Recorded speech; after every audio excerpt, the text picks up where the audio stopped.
नमस्कार, स्वागत है आपका यूपी तक में। मैं हूं आपके साथ आशीष सिंह। सबसे पहले मैं आपको बता दूं कि अगले साल होने वाले यूपी विधानसभा चुनाव के कवरेज यूपी तक पर आपको मिलने वाले हैं। यूपी किसका, यानी कि चुनाव से जुड़ी हर रिपोर्ट, हर कवरेज, एक्सक्लूसिव खबरें सिर्फ और सिर्फ आपको यूपी तक में मिलेगी। साथ ही साथ हम आपको ये भी बताएंगे कि यूपी किसका। उत्तर प्रदेश में जिला पंचायत चुनाव में बीजेपी ने कमाल का प्रदर्शन किया और कमाल की जीत हासिल की। और इन सब के बीच जिस पार्टी का सबसे ज्यादा लॉस हुआ है वो है समाजवादी पार्टी। सिर्फ 6 सीटें समाजवादी पार्टी को मिली और इस बात की चुटकी ले रहे हैं एआईएमआईएम के प्रमुख असदुद्दीन ओवैसी। ओवैसी साहब ने लगातार ट्वीट करते हुए बिना पार्टी का नाम लिए एक विशेष पार्टी पर निशाना साधा है। सबसे पहले आप इन ट्वीट्स को देखिए। ओवैसी ने ट्वीट करते हुए कहा कि उत्तर प्रदेश के 19% आबादी वाले मुसलमानों का एक भी जिला अध्यक्ष नहीं है। ओवैसी यही नहीं रुके, उन्होंने दूसरा ट्वीट करते हुए कहा कि उत्तर प्रदेश की एक सियासी पार्टी खुद को भाजपा का सबसे प्रमुख विपक्षी दल बताती है।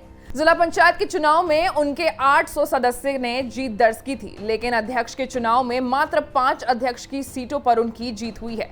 अब जाहिर सी बात है कि असदुद्दीन ओवैसी सपा की ही बात कर रहे हैं। ओवैसी ने समाजवादी पार्टी के गढ़ माने जाने वाले जिलों के नाम गिनाते हुए कहा कि मैनपुरी, कन्नौज, बदायूं, फर्रुखाबाद, कासगंज, औरैया जैसे जिलों में इस पार्टी ने सबसे ज्यादा प्रत्याशी जीत कर आए थे, लेकिन फिर भी अध्यक्ष के चुनाव में हार गए। इन सारे जिलों में तो कई सालों से परिवार विशेष का दबदबा भी रहा है। लेकिन इन सब बीच में एक चीज ओवैसी साहब भूल गए। वो ये भूल गए कि जिनके खुद के घर शीशे के होते हैं वो दूसरों के घरों में पत्थर नहीं फेंका करते। मतलब ओवैसी के पार्टी के लोगों ने भी बीजेपी को वोट दिया है।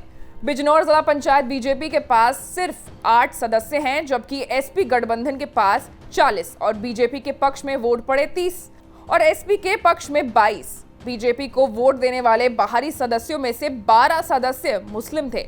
यही नहीं, 43 सदस्यों वाली मुजफ्फरनगर जिला पंचायत में बीजेपी के सिर्फ 13 सदस्य हैं, लेकिन बीजेपी के उम्मीदवार को 30 वोट मिले।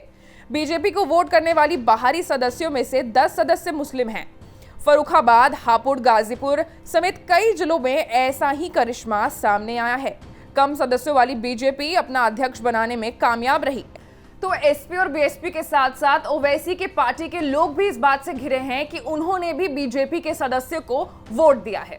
तो उत्तर प्रदेश में जिला पंचायत अध्यक्षों के चुनाव में जहां 75 जिले थे, वहां 67 जिलों में बीजेपी ने अपना झंडा गाड़ दिया।